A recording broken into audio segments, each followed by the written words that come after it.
আর এই যে টিচার দিদি, সামলে রাখতে পারো না নিজের বরকে? সে যে পরের বউয়ের দিকে খারাপ নজর দিচ্ছে, পরের বউকে এমনি করে আটকে রাখছে। আমি তো সে নিয়ে পুলিশেও যেতে পারি, সেটা আপনারা জানেন তো?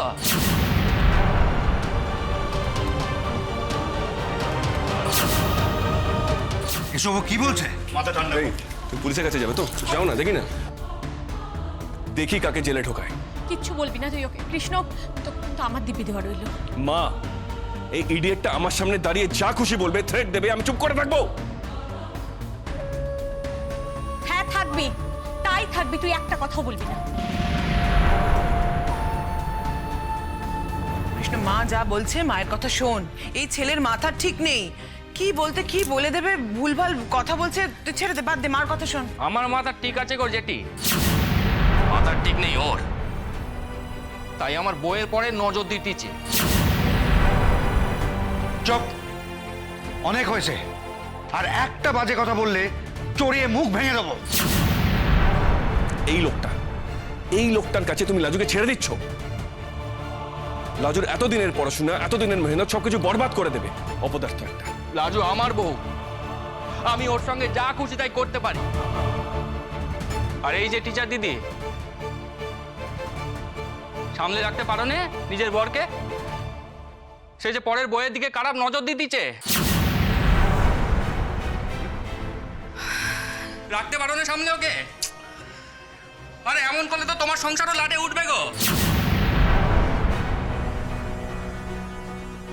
আর এই যে দাদা, তোমাকে একটা কথা বলি,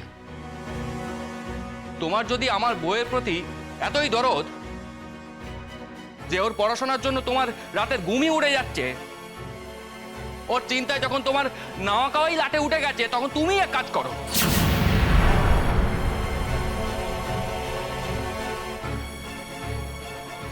তুমি ওকে বিয়ে করে দাও।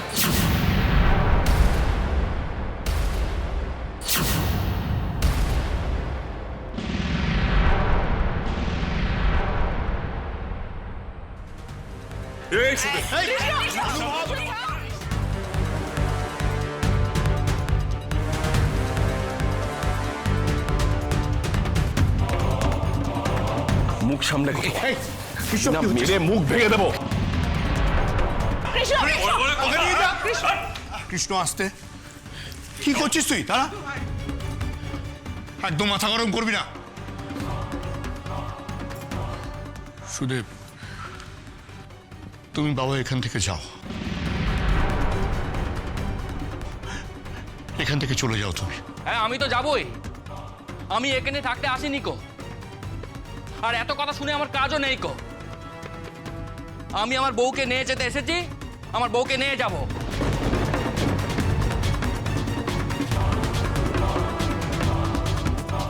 লাজু এবার বলুক যে ও কি করবে, ও এই বাড়িতে বিয়ে না করা বউ হয়ে থাকবে নাকি আমার সঙ্গে সংসারে ফিরবে?